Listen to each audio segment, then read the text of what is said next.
What's been the most impressive thing, or what are the most impressive things you've seen from Bateman as he's really settled in on both ends? I think the thing for Bateman is he's an everyday guy, so he has tremendous toughness, resiliency, work habits, and those show up for him. And so even though the first game or couple exhibitions and things don't go exactly how he'd like it to go, he's the first guy in the gym the next day, getting up game speed shots, attacking downhill. When you look at even last game, it's obviously made the 2 threes that were big in the first half, but the 2 downhill drives where he just attacked and drew the defense, ended up and played it with put back dunks. So he deserves credit for those drives as well. So ultimately, he cares about his team winning first. His personal discipline or individual discipline, habits, mindset is tremendous. And because of those things, the reality of the game tends to go his way because his only objective is for the team to win. And so that's, from what I've seen over time, those guys figure that out. What's it like having a ready-made habits guy like that as a freshman? And how rare is that for a guy to come in, and I'm sure you identified in recruiting what this guy's on the ball, right? Yeah, Bateman is extremely rare in terms of at 18 years old having all those habits. He's had so many great people in his family, coaches he's played for, mentors that he's had that have held him accountable to a standard in everything that he's done. And so the only way he knows to do things is hold himself to a higher standard than what anyone else would hold him to. So to have that all in place when you come in as a freshman is very unique. And we knew as we recruited him that he stood out, he was an outlier, and that's why it made it so imperative that we get him on our team and we prioritized him so much, because the things that he's elite at are the things that we value at the highest level. Brought in 4 new high school players yesterday on signing day. How excited are you to welcome them to your program? Yeah, excited. I mean, all 4 guys, bring things to the table that we feel like can have an immediate impact on our program. I think, everybody talks about, transfer portal, and that's, again, something that we'll continue to factor in. Our program is always going to be about development. It's going to be about getting high school guys that we believe in, that contribute right away and continue to get better and have pride in our program. If there's anything those guys should look at is our game the other night, when we have 3 freshmen playing meaningful minutes, all impacting winning significantly, right away in their 3rd college game. But for those guys to do that, it's like we just talked about Bateman. It's the work that you do ahead of time, the work you do in preparation. So it's great that we got them. Now it's important that they continue to take advantage of every day to prepare themselves for the opportunity that's coming, because we don't bring guys into this program to say what you might do someday down the road. We're looking for that impact right away. Individually, what does each player bring to your class? Yeah, I'd say with Wiggins, a guard who can really, shoot the ball, score the ball, make plays. His decision-making, playmaking is vastly improved. He's a multiple position defender, high IQ habits guy. With Yusuf Gray, it's kind of like that pit bull on the ball defender, gets into the paint, gets downhill, slashes. For a guard, is a tremendous rebounder, a guy that does physical things and has a strong will. With Jackson, he's a warrior, extremely physical, hard playing, but yet skilled, can pass, make reads, takes tremendous pride in his team winning and success. And then with Dorian, a guy with defensive versatility and offensive versatility, someone at 6'10" that can make plays and can also be a defensive playmaker. So all 4 guys bring, tremendous value to the table. And I think the challenge now, as I communicate with them and our coaching staff does, is every day you've got to work and prepare yourself for this opportunity. They all have seasons in front of them, but you've got to take advantage of every single day that you have. You mentioned Wiggins is a habits guy. How much of that is something you look for in a high school recruit, or is that something you think you can maybe teach some of those guys along the way? Yeah, it's absolutely something that you look for, because the guys that come in with the habits ingrained, it becomes just about the basketball. The guys that need to develop those habits, we're willing to do that, and we feel like our program, that takes care of itself within our program. It just delays your ability to impact winning. And so With Wiggins, obviously he's won a state championship already as a junior. Going to set out to do that again this year. A guy that, again, has been held to an extremely high standard with everything that he's done. Somebody that holds himself to a higher standard than even what his coaches can, and those guys find a way to carve out a niche, to make things go their way, to impact winning, and got tremendous confidence in Christian's ability to do that. What makes Blake Buchanan unique from some of the past centers you've had? Blake is, on the defensive end, he reads plays quickly, very high IQ in reading plays, and he has the reaction time and speed to make the plays defensively. He has ability to switch and go on to guards and defend them. He has tremendous rotational ability. Just his movement, how he navigates things is elite. On the offensive side, he's a very skilled playmaker, a very dynamic passer, decision maker, a guy who can be a lob threat. Guy has the ability to be tremendous offensive rebounder like we saw the other night. So all those things I just mentioned are ways to impact winning. And Blake, the other night, the game that he played was one of the better games we've seen from a five-man in our program since we've been here in terms of all the ways that he impacted winning.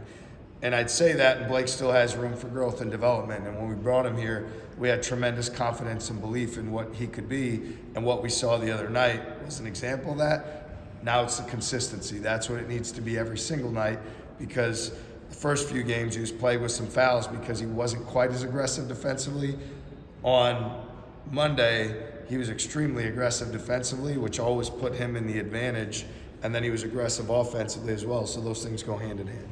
What's the value for you guys when Taman can be as aggressive and productive offensively as he was Monday? Well, we need him to be, and I think when you really look at what he dealt with all year last year in terms of injuries, first and foremost, it prevented him from being able to play that we know that he is. He's a guy that if teams in pick and roll coverage are going to play drop or are going to do something that allows him to get into the paint, we're going to demand that he does the same job he did the other night and be relentless living in that paint and then make the play that comes. And a lot of times it's going to be him scoring the basketball or him getting to the rim or him getting to the foul line. And then when the right play is to pass, to dump it down, to kick it out, he'll do that. So we want Taman to be that level of aggressive every night. He wants that. He works for that. He's earned that. And now that he's totally healthy and can move and make all the plays that he wants to, I think we see how great he really is at that. And so I'm excited for him each opportunity out to keep proving it. What's the downstream effect? I mean, I imagine like you probably won't see drop immediately because teams know that he can do that. Yeah, I mean, look, there's really probably 8 different ways you can play the ball screen, and at the end of the day, you either probably play it more aggressive, more passive, or you switch it. And if you play it more aggressive, we have tremendous confidence in Blake and Joshua's ability if we play them on short rolls and pockets that they can make decisions. If you play it more passive, we have tremendous confidence not only in Taman, but also in Nelson and Killian and guys to get downhill. And if you're to switch it, now we feel like we have all the advantages and offensive rebounding advantage. So, look, no matter what a team throws out there, we work hard every day to prepare for different coverage plans, and we know that teams are going to try to be disruptive, just like what we try to do. So we just got to be ready that whatever's in front of us that night, that we have tremendous focus, intent to attack and give ourselves an advantage. I think you talked about this a little bit Monday night, but to score 96 points and make just 5 3-pointers, what does that say about your guys' ability to play efficient offense and not have on the 3-point shot? Yeah, I mean, I think for all teams, you want to find ways to win when you're not shooting the ball particularly well or didn't have a great shooting night. And to me, that starts with turning people over and scoring in transition first and foremost. It's always going to be transition, attack the paint and the rim.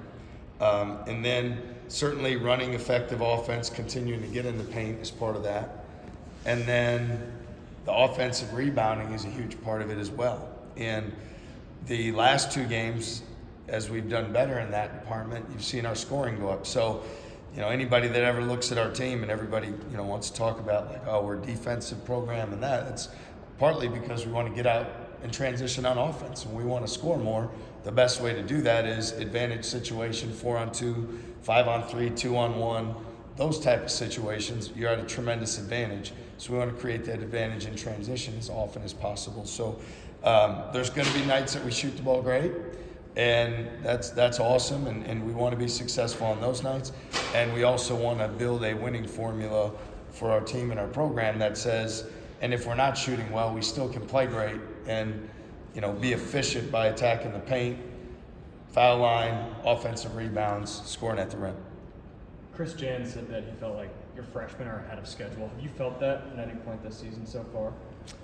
Well, I mean, whether they're ahead of schedule or they stepped up when we needed them to on Monday, I guess that's up for interpretation. What I'd say is, in terms of all three guys, they do a lot of things to impact winning. Obviously, my confidence in Killian shows by the fact that we start him day one as a freshman is the greatest testament to the trust and belief I have in him. Bateman's continued his climb and ascension, and even in practice, his confidence is taking a big step forward. Again, it's a byproduct of his work. And then with Plata having his best performance in that game is tremendous, because we've been on him about pick and roll defense, offensive rebounding. He was tremendous in both areas. So I wouldn't necessarily even say ahead or behind. We didn't recruit those guys to come in here and play their junior year. We recruited those guys to come in here and help us win their freshman year. And we were fortunate that they all stepped up and did a great job in helping us do that. How would you describe the synergy between Joshua and Blake, and what makes him such an effective front court tandem? They both are terrific passers and take tremendous pride in getting an assist.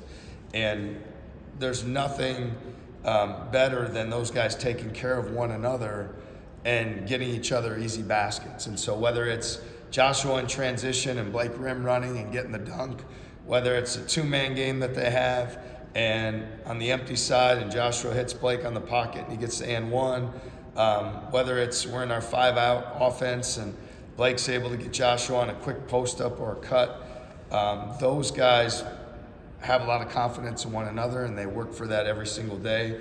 And I give them both a lot of credit because the chemistry and synergy that they're continuing to develop with one another is really, really good.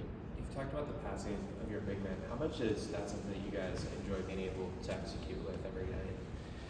Yeah, I mean, we'll see. Hopefully it is every night that it goes great for us. Those guys have to be very tough with the basketball, great intent, understanding to the game.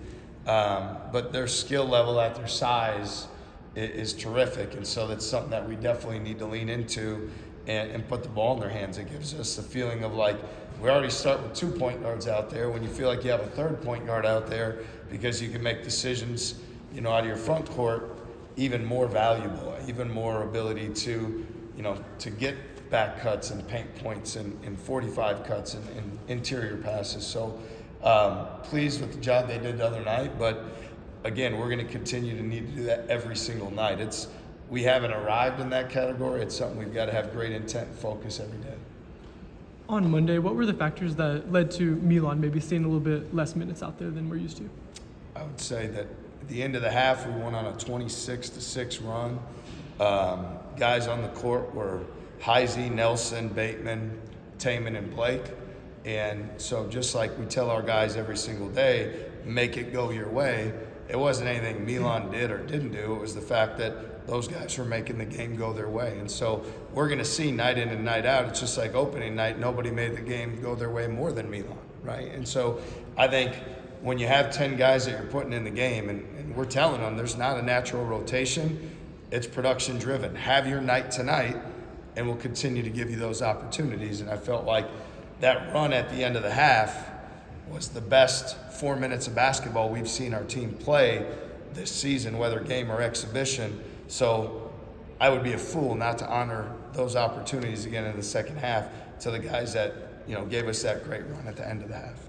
You've done it the other way where you guys are pretty regimented in how you substitute. What's the change, or how does that change your job within a game to be, I guess, more, I don't know what the right word would be, attuned or trying to play those pieces? Yeah, I think most coaches would probably say, much easier job on the head coach during the game when you're going to play 8 guys and you play the 8 guys, right? Because it's pretty much who's not tired, you play.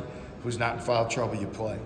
And when you have 10, you've got to be a lot more in tune to everybody's impact on winning. You've got to be in tune to how they're making their teammates play better, the synergy of a certain lineup, their impact on turning the basketball over, their impact on getting the ball in the paint, scoring it. So all these things factor into it.